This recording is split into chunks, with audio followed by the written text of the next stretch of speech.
আলহাজ M M Bahauddin সাহেব, মঞ্চে উপবিষ্ট এই ফুলতলি সাহেব কেবলা নেতৃত্বে যে ইসলামী আরবি বিশ্ববিদ্যালয় প্রতিষ্ঠার জন্য যে লং মার্চ হয়েছিল, সেই ইসলামী আরবি বিশ্ববিদ্যালয়ের সুযোগ্য ভাইস চ্যান্সেলর জনাব আলহাজ প্রফেসর শামসুল আলম, আমাদের আরবি বিশ্ববিদ্যালয়ের সুযোগ্য উপাচার্য মহোদয়, মঞ্চে উপবিষ্ট উলামায়ে কেরাম, বিভিন্ন দূর দূরান্ত থেকে আগত সম্মানিত এই দরবারের আশিকান ভক্তবৃন্দ এবং এই আজকে আমরা যারা উপস্থিত হয়েছি সকলকে আমি বাংলাদেশ জমিয়তুল মুদারিসিনের পক্ষ থেকে আন্তরিক ধন্যবাদ এবং মোবারকবাদ জানাচ্ছি। আমি আপনাদের সামনে বলতে চাই, বাংলাদেশ জমিয়তুল মুদারিসিন এবং ফুলতলি দরবার আলাদা কোনো কিছু নয়। ফুলতলির সাহেব কেবলা ফুলতলি ছিলেন বাংলাদেশ জমিয়তুল মুদারিসিনের প্রধান উপদেষ্টা। তারই ধারাবাহিকতায় এই জমিয়তুল মুদারিসিনের উপদেষ্টা হিসেবে যিনি যখন এই দরবারের দায়িত্বে থাকবেন, তিনি বাংলাদেশ জমিয়তুল মুদারিসিনের উপদেষ্টার দায়িত্ব পালন করবেন। আজকে আমি মনে করি আমরা বাংলাদেশ জমিয়তুল মুদারিসিনের উপদেষ্টাকেও এখানে পেয়েছি, সভাপতিকেও পেয়েছি। আমাদের এখানে 4 জন সহসভাপতি এসেছেন, রুহুল আমিন খান সাহেব, আমাদের কমরউদ্দিন সাহেব, আমাদের মনোয়ার আলী সাহেব, ডক্টর মাহবুব সাহেব, আমাদের এখানে কয়েকজন জয়েন্ট সেক্রেটারি এসেছেন, সাংগঠনিক সেক্রেটারি এসেছেন, অনেক নেতৃবৃন্দ এখানে এসেছেন। কাজে আমি মনে করি আজকে এটা ফুলতলি দরবারের যে ইসালে সাহেব মাহফিলে আমাদের সকলের অংশগ্রহণ করা একটি সৌভাগ্যের বিষয়। আমরা এখানে উপস্থিত হয়েছি বিভিন্ন জায়গা থেকে। আমি বিশ্বাস করি আমরা কোনো দুনিয়াবি নিয়ত নিয়ে কি এখানে এসেছি? আমরা কোনো দুনিয়াবি নিয়ত নিয়ে এখানে এসে নেই। এই দেশের ইসলামকে নিয়ে যদি আমরা চিন্তা করি, ইসলাম কিভাবে এসেছে সেই যদি ভাবনা করি, আমরা দেখব যে এখানে আল্লাহর ওলিদের মাধ্যমে ইসলাম এসেছে। কেউ এখানে পাথরে বর করে দেশে এসেছেন, কেউ কুমিরে বর করে এসেছেন। আমাদের হযরত শাহজালাল ইয়ামানি এসেছিলেন, এই সুরমা নদী পার হয়েছিলেন জায়নামাজ বিছে। এটি আপনারা জানেন না ইতিহাস? একটু জোরে সোরে বলেন, জানেন? আমাদের এই উপমহাদেশের সবচেয়ে এক একজন এক এক লাইনে কাজ করেছেন। আমাদের হযরত সাহেব কেবলা ফুলতলি ছিলেন সেই ফুরফুরা শরীফের খলিফা হযরত শাহ কেরামত আলী জৌনপুরি রহমতুল্লাহ আলাইহির উত্তরসূরি। সেই মরহুম মকবুর সাহেব কেবলা ফুলতলি, আমি তাকে দেখেছি। আমি প্রথম 1983 সনে হুজুরকে আমার দেখার সুযোগ হয়েছে। এরপরের থেকে যতবার দেখেছি ততবারই মুগ্ধ হয়েছি ওনার কথা কাজে এবং ওনার যে স্পষ্টবাদিতা। উনি যে সত্য কথা বলতেন, শক্ত কথা বলতেন, ইসলামের স্বার্থে, আহলে সুন্নাতুল জামাতের স্বার্থে উনি কখনো পিছপা হন নাই, কখনো মাথা নত করেন নাই। উনি এই দেশের মানুষকে আহলে সুন্নাতের ধাঁচে তৈরি করার জন্য বিভিন্ন পরিকল্পনা নিয়েছেন। উনি কোরআন শিক্ষার কেন্দ্র করেছেন, মাদ্রাসা প্রতিষ্ঠা করেছেন, দ্বীনি ইলম শিক্ষা দেওয়ার জন্য হাজার হাজার আলেম তৈরি করেছেন এবং এই দেশের মানুষ যারা আত্মশুদ্ধির জন্য বিভিন্ন জিকির আজকারের ব্যবস্থা করেছেন। আজকে সেই আপনি যদি 20 বছর আগের চিন্তা করি, আমরা দেখবেন যে অবস্থাটা ছিল সেই অবস্থাটা আছে কিন্তু নাই, না আছে? আজকে যেখানেই যান, সারা বাংলাদেশের যেখানেই যাবেন, আপনি ফুলতলির কথা কেউ জানে না, চিনে না, এই ধরনের কিছু আছে? কাজেই মরহুম মকবুর সাহেব কেবলা ফুলতলির কারামত হচ্ছে এই একটা মাঠ তৈরি করে যাওয়া। ওনার সুযোগ্য 6 সন্তান, 6 ছেলে, 6 জনকেই উনি যোগ্য আলেম হিসেবে তৈরি করেছেন। এখন তার নাতিরাও যোগ্য হয়েছে, নাকি বলেন? 7 জন ওনারা সকলেই যোগ্য এবং সকলেই আমলদার আলেম এবং আমাদের সকলের সাথে মিলেমিশে ওনারা আমাদের সাথে আমাদেরকে নিয়ে কাজ করেন। আমি মাগরিবের পরের থেকে এখানে বসেছিলাম, সাহেব কেবলার কথা শুনতেছিলাম, বড় সাহেব কেবলার কথা শুনতেছিলাম। উনি যে বয়ান করেছেন, বয়ানে কি নিজের কথা বলেছেন? উনি মানবতার কথা বলেছেন, উনি নিজেকে আত্মশুদ্ধির কথা বলেছেন, নিজে একজন আরেকজনের সাথে মিলেমিশে সুন্দর একটি পরিবেশ তৈরির কথা বলেছেন, যে কথাটা ওনার মরহুম আব্বাজান বলে গিয়েছেন। আজকে উনি এতিমদের খেদমতের কথা বলেছেন, মানুষের মধ্যে সম্প্রীতির কথা বলেছেন। আর আমরা বাংলাদেশ জমিয়তুল মুদারিসিনের সভাপতি আলহাজ এম এ মান্নান সাহেবের নেতৃত্বে এদেশে মাদ্রাসা সৃষ্টি করে এখানে একটি সুন্দর ইসলামী পরিবেশ তৈরির জন্য আমরা কাজ করে যাচ্ছি। আমাদের নেতা আল্লাহ এম এ বাহাউদ্দিন সাহেবের নেতৃত্বে আমরা দরবারগুলির সাথে একাকার হয়ে এদেশে একটি সুন্দর পরিবেশ, একটি ইসলামী সমাজ কায়েমের লক্ষ্যে আমরা কাজ করে যাচ্ছি, যেই কাজটা এদেশের সকল দরবারগুলির থেকে করা হচ্ছে। আমি আপনাদেরকে খেদমতে আরজ করতে চাই, আমরা যারা এই দরবারে আসি, আমরা যারা এই দরবারের মুহিব্বিন, আমরা যারা এই দরবারের ভক্ত, আমাদের দায়িত্ব হচ্ছে আমাদের আকাবির যারা ছিলেন, আমাদের সাহেব কেবলাদের চরিত্র কি, তারা কি চান, তারা সমাজে সকলকে মিলেমিশে কাজ করতে চান। আমরা যারা তাদের দরবারের সাথে জড়িত, আমাদেরকেও সেরকম তাদের রঙে রঙিন হইতে হবে। কি বলেন? কথাটা ঠিক না? আমরা তারা যেভাবে চাচ্ছেন তৈরি হওয়ার জন্য আমরা সেইভাবে তৈরি হব। আজকে জিকিরের কথা বলেছেন, আত্মশুদ্ধির কথা বলেছেন, এই কাজগুলো যদি আমরা করে যেতে পারি তাহলে দেখবেন যে আমাদের সমাজে শান্তি আসবে। আজকে আমাদের মুসলমানদেরকে নিয়ে, বিশেষ করে এই বাংলাদেশের মানুষদেরকে নিয়ে যে ষড়যন্ত্র শুরু হয়েছে, সেই ষড়যন্ত্র থেকে রুখতে হলে, এই ষড়যন্ত্র থেকে পরিত্রাণ পাইতে হলে একমাত্র আল্লাহর ওলিদের অনুসৃত যে নীতি, তাদের দেওয়া যে পথ, তাদের দেওয়া যে আদর্শ, তাদের দেওয়া যে কাজ, এইগুলো যদি আমরা করে যেতে পারি, আমরা যদি সেভাবে চলতে পারি, দেখবেন আমাদের সমাজে শান্তি আসবে, আমাদের পরিবারে শান্তি আসবে, সকল ক্ষেত্রে আমরা শান্তিতে বসবাস করতে পারবো। তো যাই হোক, আমি আর কথা বাড়াবো না, এখানে অনেক রাত্র হয়েছে, ওনারা কথা বলবেন। আমি শুধু বলতে চাই, আজকে আমাদের ভাইস চ্যান্সেলর মহোদয় এখানে এসেছেন, এখানে প্রো ভাইস চ্যান্সেলর মহোদয় এসেছেন। এদেশের লক্ষ কোটি জনতার প্রাণের দাবি যে ইসলামী আরবি বিশ্ববিদ্যালয় প্রতিষ্ঠা হয়েছে, এই আরবি বিশ্ববিদ্যালয় অর্থাৎ এই মাদ্রাসা শিক্ষার দায়িত্ব আপনাদের উপর অর্পিত হয়েছে। আমি একটু আগে বলতেছিলাম যে মাথায় অনেক বড় বোঝা।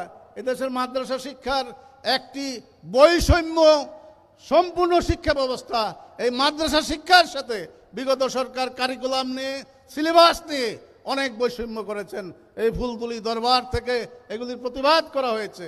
আজকে এখানে ভাইস চ্যান্সেলর মহোদয় আছেন, আমি অনুরোধ করব, উনি বয়সে তরুণ, ওনার যোগ্য আলেম, ওনার নেতৃত্বে আশা করব এদেশের মাদ্রাসা শিক্ষার দলমত নির্বিশেষে উনি সকলকে নিয়ে একটি সুন্দর শিক্ষা এবং একটি সুন্দর মাদ্রাসা শিক্ষা জাতিকে উপহার দিবেন। এবং আমরা এই দরবার থেকে ঘোষণা দিতে চাই, আমরা আপনাকে সহযোগিতা করব। কি বলেন? কি আমরা সহযোগিতা করব? সকলে ইনশাআল্লাহ তাআলা আমরা ওনাকে সহযোগিতা করব, এই আশাবাদ ব্যক্ত করে সকলকে আমার পক্ষ থেকে এবং বাংলাদেশ জমিয়তুল মুদারিসিনের পক্ষ থেকে আপনাদের সকলকে আন্তরিক মোবারকবাদ এবং ধন্যবাদ জানিয়ে, এবং আজকে এই দরবারের আমাদের সাহেব যারা আছেন তাদের সকলের সুস্বাস্থ্য কামনা করে আমার বক্তব্য শেষ করছি। আল্লাহ হাফেজ। আসসালামু আলাইকুম ওয়া রাহমাতুল্লাহি ওয়া বারাকাতুহু। অসংখ্য মোবারকবাদ জানাচ্ছি মৌলানা সাব্বির আহমদ মমতাজি সাহেবকে। সম্মানিত হাজিরিন, এখন আপনাদের সম্মুখে সংক্ষিপ্ত বক্তব্য পেশ করবেন ইসলামী আরবি বিশ্ববিদ্যালয়ের সম্মানিত pro vice chancellor doctor Mohammad Shahidul Islam. অধ্যাপক doctor Mohammad Shahidul Islam, pro vice chancellor, ইসলামী আরবি বিশ্ববিদ্যালয়।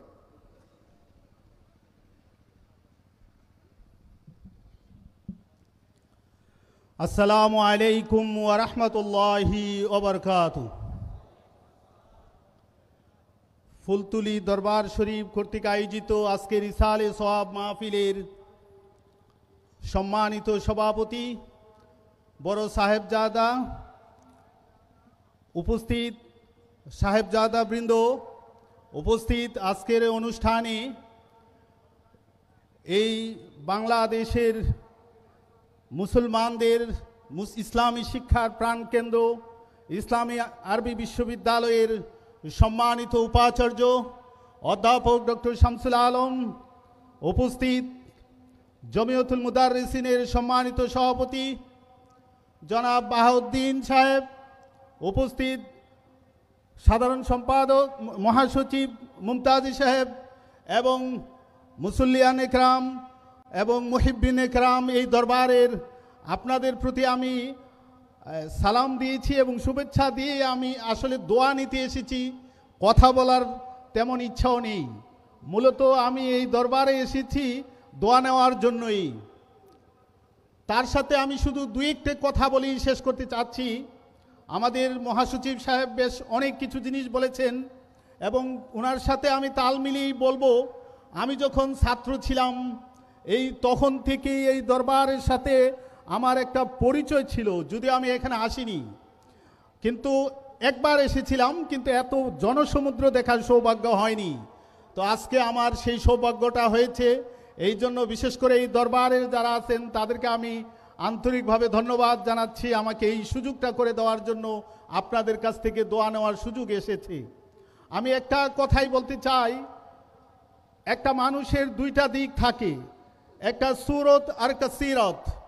আমি ফুলতলি দরবার শরীফের মরহুম হুজুর কিবলা যিনি আছেন ওনাকে আমি খুব, যদিও আমি কখনো দেখিনি, কিন্তু ওনার ছবি দেখেছিলাম, তখন থেকে ওনাকে খুব মন থেকে ভালোবাসতাম। কিন্তু পরবর্তীতে ওনাদের সম্পর্কে যখন জেনেছি আমি দেখেছি চমৎকারভাবে আল্লাহ তাআলা পবিত্র কোরআনে যে জিনিসটা বলেছিলেন যে কুনতুম খায়রা উম্মাতিন উখরিজাত লিন-নাস তা'মুরুনা বিল মা'রুফ ওয়া তানহাউনা আনিল মুনকার। মানে খায়রে উম্মাত হওয়ার জন্য যে দুইটা শর্ত, একটা হচ্ছে ভালো কাজের আদেশ করতে হবে, আর একটা হচ্ছে খারাপ কাজের নিষেধ করতে হবে। এই দরবারের যারা ছিলেন তারা খুব চমৎকারভাবে এই জিনিসটা আমি দেখেছি যে তারা বিভিন্ন আন্দোলন সংগ্রামে খুব ঝাঁপিয়ে পড়েছেন এবং ইসলামকে এবং মুসলমানদের জান্ডাকে সমুন্নত করার জন্য চমৎকারভাবে এগিয়ে এসেছেন। এই বিভিন্নভাবে আমরা এই জিনিসটা দেখেছি। যেমন মহাসচিব সাহেব বলেছেন যে ইসলামী আরবি বিশ্ববিদ্যালয় প্রতিষ্ঠার জন্য এই অঞ্চলের এই মুসলমানদের বা ইসলামী শিক্ষার একটা প্রাণের দাবি ছিল। এই ফুলতলি দরবার শরীফ, ফুলতলি দরবারের যে ছাত্র সংগঠন এরা যেভাবে সংগ্রাম করেছে সেই সংগ্রাম আমি খুব কাছ থেকে দেখেছি। তো এই জন্য আমি এই দরবারকে প্রতি কৃতজ্ঞতা জ্ঞাপন করছি যে ইসলামী শিক্ষার প্রতিষ্ঠার জন্য আজকে যে ইসলামী আরবি বিশ্ববিদ্যালয়ের প্রতিষ্ঠা হয়েছে, যার স্বপ্ন এই দরবারের মরহুম পীর সাহেব হুজুর কেবলা দেখেছিলেন, এই দেশের মুসলমানরা দেখেছিলেন, আজকে আমরা সেই স্বাদ পাচ্ছি। ইনশাল্লাহ আপনাদের দোয়া, আপনাদের সহযোগিতা থাকলে এই ইসলামী আরবি বিশ্ববিদ্যালয় আপনাদের যে স্বপ্ন সেই স্বপ্ন নিয়ে আমরা অনেক দূর এগিয়ে যাব। আমাদের যে প্রতিবন্ধকতা ছিল আজকে আমরা সেই প্রতিবন্ধকতা অনেকটাই অতিক্রম হয়েছে, কিন্তু সব শেষ হয়ে যায়নি। এই জন্য আপনারা যে সংগ্রাম, যে আন্দোলন বিভিন্নভাবে করেছেন ইসলামী শিক্ষার জন্য, সেই আন্দোলনের গতিকে আরও সামনের দিকে এগিয়ে নিয়ে যেতে হবে, যতদিন না পর্যন্ত আমরা ইসলামী শিক্ষাটাকে এই দেশের মৌলিক শিক্ষাতে পরিণত না করতে পারি। তো আপনাদের কাছে আমার আবারও দোয়ার দরখাস্ত রেখে আমি আমার বক্তব্য শেষ করছি। আসসালামু আলাইকুম ওয়া রাহমাতুল্লাহি ওয়া বারাকাতুহু।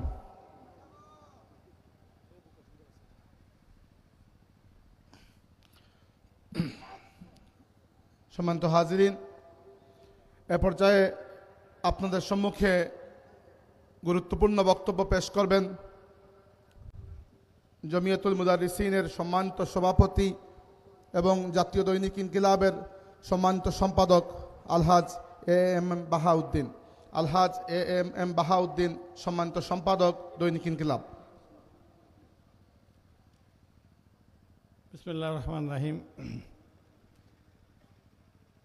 আজকের এই পবিত্র ইসালে সোহাব একটা আধ্যাত্মিক, সবাই বাংলাদেশের মধ্যে এটা একটা উদাহরণ অতুলনীয়। আমি আসতে যে এখানে কয়েক ঘন্টা লাগলো, মনে হয় যে কয়েক লক্ষ মানুষ পার করে আসলাম, হাজার হাজার দোকান, একটা অভাবনীয় দৃশ্য। বাংলাদেশের সরকারের সব বড় বড় প্রতিষ্ঠান, টেলিভিশনগুলি তখন মিস করছেন, তারা একটা মেলা উৎসবেও এই জিনিসগুলি দেখা যায় না। এই মহতী আধ্যাত্মিক অনুষ্ঠানে উপস্থিত সকল মুসল্লিবৃন্দ, ফুলতলি দরবারের বড় সাহেব কিবলা, অন্যান্য যারা আছেন সকল সাহেবজাদা, সকল সাহেব কিবলা, আমাদের জমিয়তুল মুদারিসিনের মহাসচিব মাওলানা সাব্বির আহমেদ মুমতাজি সাহেব, ইসলামী আরবি বিশ্ববিদ্যালয়ের সম্মানিত vice chancellor, pro vice chancellor সাহেব, উপস্থিত আরও যারা এখানে অনেক বড় বড় আল্লাহর ওলি, দেশি বিদেশি অনেক জ্ঞানীগুণী ব্যক্তি, সকলে আসসালামু আলাইকুম রহমতুল্লাহ বারাকাতুহু।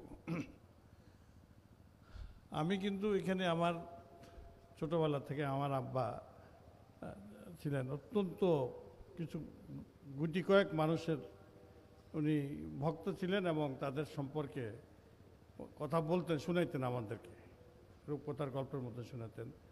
তার মধ্যে সাহেব কেবলা ফুলতলি উনি ছিলেন অন্যতম। উনি সবসময় বলতেন, এত বড় উনি আমার নিজের কানে শোনার দেখার সাথে আব্বার সাথে বসে এরশাদ সাহেবের কাছে, বড় বড় মন্ত্রীদের কাছে, সকলের কাছে, যে এত মর্দে-মুমিন, এত দুঃসাহসী ব্যক্তি, মানে উনি ব্রিটিশ আমলে আরও অনেক কথা বলতেন। আমি তো সেগুলো দেখি নাই, শুনে আসছি। আমার আব্বার সাথে ওনার সাথে দেখার সুযোগ হয়েছিল। পরবর্তীতে ঘটনাক্রমে আমি যখন ইনকিলাবের সম্পাদক হলাম, এরশাদ সাহেব একজন পরম পরাক্রমশালী, অত্যন্ত ক্ষমতাশালী, বাবরি মসজিদ ভাঙ্গা নিয়ে ইনকিলাব বন্ধ ছিল 1 মাস, এটা নিয়ে কথাবার্তা, এটা নিয়ে কিন্তু উনি যেই ভাষায় সিলেটে উনি প্রতিবাদ করছেন, গর্জে উঠছেন এবং মিছিল করছেন, এবং এরশাদ সাহেবকে উনি ব্যক্তিগতভাবে উনি মূলত ধমকেশ্বরে কথা বলছেন। তারপর যাই হোক, আল্লাহর হুকুম, এরশাদ সাহেব সেই পত্রিকাও খুলে দিচ্ছেন। আমিও পলাতক ছিলাম, জামিন পেয়েছি।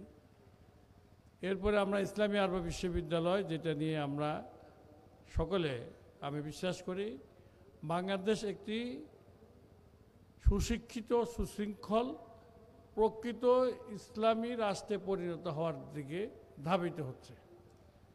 সেই সমাজ প্রতিষ্ঠা করার জন্য আজকে আমাদের বড় সাহেব কিবলা যে বয়ান করছেন এখানে, বা উনি যে কাজটা করে যাচ্ছেন, যে মানুষ তৈরি করা, যেই মানুষ আসছেন, সেই মানুষগুলি কিন্তু তৈরি হওয়ার কাজ চলতেছে। অত কিছুটা সময় বাধাগ্রস্ত হয়েছে, কিন্তু সেই কাজগুলি কিন্তু হইতেছে।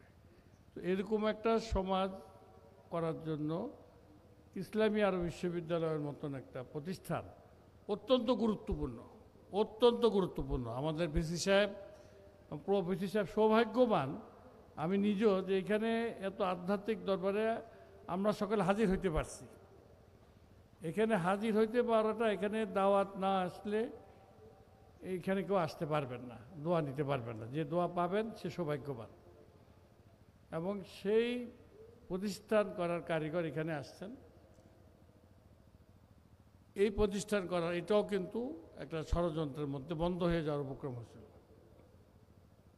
আল্লামা ফুলতলি হুজুর, উনি এইখান থেকে স্টেটমেন্ট দিচ্ছেন, সিলেটে মিছিল মিটিং করছেন, এখান থেকে ঢাকায় ঐতিহাসিক যে লং মার্চ করলেন তিনি, সেই লং মার্চ, সেই হুঙ্কার দিলেন। পরবর্তীতে যে আল্লাহর ওলিদের কথা সাথে সাথে তো আর সবসময় ঘটে না, সাথে সাথেও ঘটে, কিন্তু ওনারা যেটা বলে যান সেটা কিন্তু আমরা পরবর্তীতে সেই ইসলামী আরবি বিশ্ববিদ্যালয়ে আজ দৃশ্যমান। এবং এইটা বাংলাদেশে আগামী দিনের যে ইসলামিক সোসাইটি হইতেছে, একটা সুশৃঙ্খল জাতি গঠনের পেছনে এটা একটা গুরুত্বপূর্ণ প্রতিষ্ঠান। হুজুর, আপনাদের সবার খেয়াল আছে 2007 এবং 2008 পরপর 2টা বাংলাদেশে বিশাল প্রাকৃতিক দুর্যোগ হয়েছে, একটা সিডর, আপনার আইলা। এবং এই সাম্প্রতিককালে কিন্তু, এরপরে কিন্তু বাংলাদেশে এত বড় আকারের ভয়াবহ ঘূর্ণিঝড়, জলোচ্ছ্বাস হয় নাই আমাদের জানো। এরপরে হয়েছে, এত বড় কিছু হয়নি। আমাকে এই ফুলতলির গৌরব, আমাদের মুসলমানদের গৌরব, আমাদের সকলের গৌরব, আমার অত্যন্ত স্নেহের প্রফেসর শাহান সাহেব হুজুরের বরাতে, হুজুর তখন স্বপ্ন দেখছিলেন, কিছু স্বপ্নের ব্যাখ্যা করেন নাই। স্বপ্নের উনি বলছেন এই ধরনের কিছু পানি, এই ধরনের কোনো কিছু উনি আভাস ইঙ্গিতটা আমার সাথে শেয়ার করলেন। এবং এরপরেই কিন্তু আমরা দেখলাম ভয়াবহ, উনি কিন্তু আশঙ্কা করছেন। শাহান সাহেব জিজ্ঞেস করছেন যে কী হইতে পারে, বলে যে আমি একটা দুর্যোগ দেখতেছি, কি দুর্যোগ আমি বলতে পারবো না, আমাকে সরাসরি এটাই বলছিলেন। পরবর্তীতে পরপর 2টা বছর দেশের উপর ভয়াবহ আযাব আসে। আমি অত্যন্ত বিপদগ্রস্ত ছিলাম। আমি হুজুরের সাথে সাক্ষাৎ করে ঢাকা চলে গেছি। হুজুর বোধহয় আমার সাথে আমি হঠাৎ করে আমাকে ফোন করলেন প্রফেসর শাহান সাহেব যে হুজুর কথা বলেন, এবং আমি সামনে যখন ছিলাম হুজুর সুস্পষ্টভাবে কথা বলতে পারেন নাই, কিন্তু ফোনে উনি কথা বললেন। আমার আব্বার সাথে যেভাবে কথা বলতেন, বা ঢাকায় যে মিছিল নিয়ে যে লং মার্চ নিয়ে যে সুস্পষ্ট ভাষায় কথা বলছেন, মনে হয় সেই ওনার যৌবন ফেরত পেয়েছেন। আমাকে হঠাৎ করে উনি বললেন যে বাহাউদ্দিন, তুমি কোনো কিছুতে ভয় পাবা না, তুমি আগায় যাও, তোমার কাজ তুমি করো, তোমাকে কেউ ঠেকাতে পারবে না। অত্যন্ত মজবুতভাবে উনি কথাটা বলে উনি কথাটা রেখে দিচ্ছেন। এরপরে আর 2 দিন পরে বললেন হুজুর জীবিত, কিন্তু হুজুর কথা বলতে আর পারেন নাই। তো একটা মানুষের জীবনে এটা কত বড় সৌভাগ্য হতে পারে যে এই ধরনের মানুষের দোয়া এবং পুরা পরিবারের দোয়া, আমি ওনার বড় সাহেবকে লড়তে শুরু করে সকলের, আপনারা অত্যন্ত সৌভাগ্যবান যে আপনাদের এলাকায় এই সাহেবকুল্লার দরবার, ফুলতলির দরবার, আল্লাহর আধ্যাত্মিক দরবার আছে। কারণ সারা দুনিয়াতে দেখেন মানুষ না কোনো কিছু রক্ষা করতে পারে, না মানুষ কোনো কিছু করে বড়াই করতে পারে। এই যে চোখের সামনে দেখেন গত বছর দুবাইতে একদিনের বৃষ্টিতে যে বন্যা হয়েছে, আপনাদের এখন অনেক ভিডিও আছে, একদিন গত বছর, বেশি তো না, সমস্ত দুবাই এয়ারপোর্ট, দুবাই মল থেকে শুরু করে সমস্ত কিছু ডুবে গেছে। এবং সবচেয়ে কষ্ট হচ্ছে যারা ধনী লোকগুলি, তাদের জেনারেটর থেকে শুরু করে, কারণ 2 তলা পর্যন্ত পানি উঠে গেছে। অকল্পনীয় মরুভূমির দেশ, যেখানে 3 বছরে একবার বৃষ্টি হয় না, সেখানে এক বৃষ্টিতে কিন্তু সয়লাভ হয়ে গেছে। কেন? রমজানের প্রথম দিনে ইউএইর শাসক তিনি মন্দির উদ্বোধন করছেন হিন্দুদের, মোদি গেছেন, ইনি প্রথম ইফতার করছিলেন সেই মন্দিরে। ওইখানকার আলেম ওলামারাই বলেন, ইউটিউবে অনেক কিছুই আছে, যে রমজান মাসে উনি প্রথম ইফতার একটা মন্দির উদ্বোধন করে করছেন। আল্লাহ তাআলা নারাজ হয়েছেন। যেহেতু মুসলমান দেশ, আমাদেরকে বিপদ আপদ আল্লাহ তাআলা ছোটোখাটো করে দেয়, সাবধান করে। যেন সিলেটে গত বছর ভয়াবহ বন্যা হয়েছে, বাংলাদেশে কয়েকটা জায়গায় হয়েছে। যেহেতু আমরা আল্লাহর ওলিদের সহবতে থাকি, আমরা আল্লাহর জিকির করি, যত রকমই অন্যায় করে থাকি, তারপরও কিন্তু এসে যে আপনারা এখানে এসে কষ্ট করে কত দূরের থেকে, আমার আসতে আজকে 13 ঘন্টা লাগছে খালি দরবারে এসে পৌঁছতে। ভয়াবহ ভিড়, কিন্তু ক্লান্তি আসে নাই। এত কিছুর পরে আমরা থাকি, এই জন্য আল্লাহ তাআলা কিন্তু আমাদেরকে ছোটোখাটো বিপদ দিয়ে রক্ষা করে দিচ্ছেন পরবর্তীতে। আমেরিকাতে দেখেন সারা বিশ্বের লক্ষ লক্ষ, গত আমাদের চোখের সামনে গত 20টা বছরে অন্তত 1 থেকে 1.5 কোটি মুসলমানকে তারা প্রত্যক্ষ পরোক্ষভাবে হত্যা করছে এবং করে যাচ্ছে।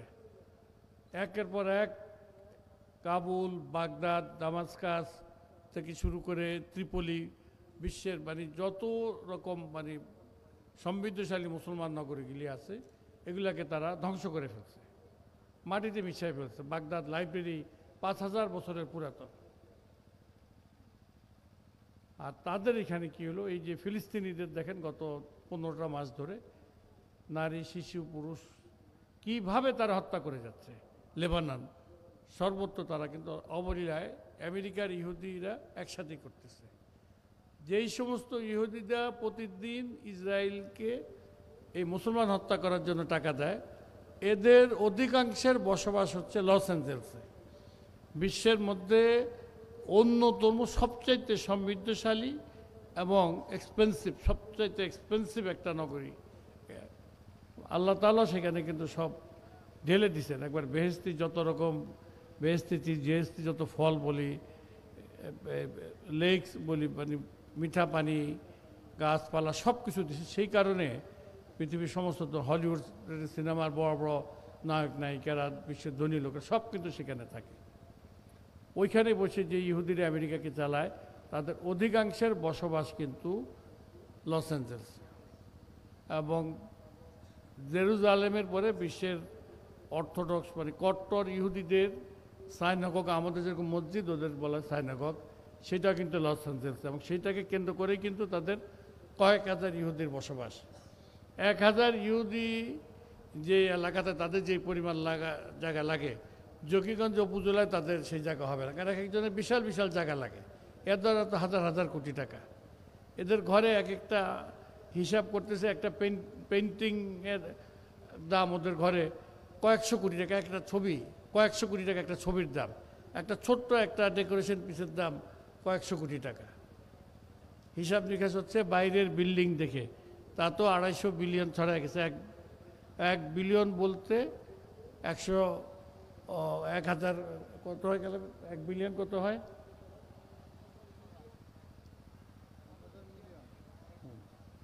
না, 1 বিলিয়নের টাকা হচ্ছে আমাদের 10,000-11,000 কোটির উপরে হচ্ছে।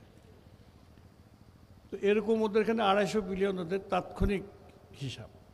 এরপরে যখন ঘরের পেন্টিংস আর ডেকোরেশন পিস, গাড়ির দামের হিসাব আসবে, এবং এইটাকে কেন্দ্র করে সবার ইন্স্যুরেন্স করা, এই ইন্স্যুরেন্স কোম্পানিগুলি ব্যাংকের কাছে টাকা চাবে, কত চেইন রিয়েকশন, কত এটা $1 ট্রিলিয়ন যে দাঁড়াবে। বাংলাদেশের বাৎসরিক বাজেট হচ্ছে $70-80 বিলিয়ন।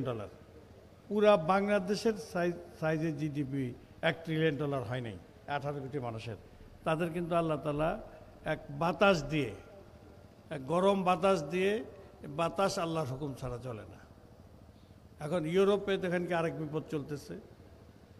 যারা আপনারা যেখানে লন্ডনের অনেক আছেন, অভিভাবক আছেন, আটলান্টিকের এই যে সব জায়গায় পানি ঠান্ডা হচ্ছে, গরম হচ্ছে, সব কিছু কিন্তু আল্লাহর হুকুম। বাতাস, সমুদ্রের পানিটা সার্কুলেট করে এই প্রান্ত থেকে ওই প্রান্ত যাচ্ছে, সব কিছু নিয়ে।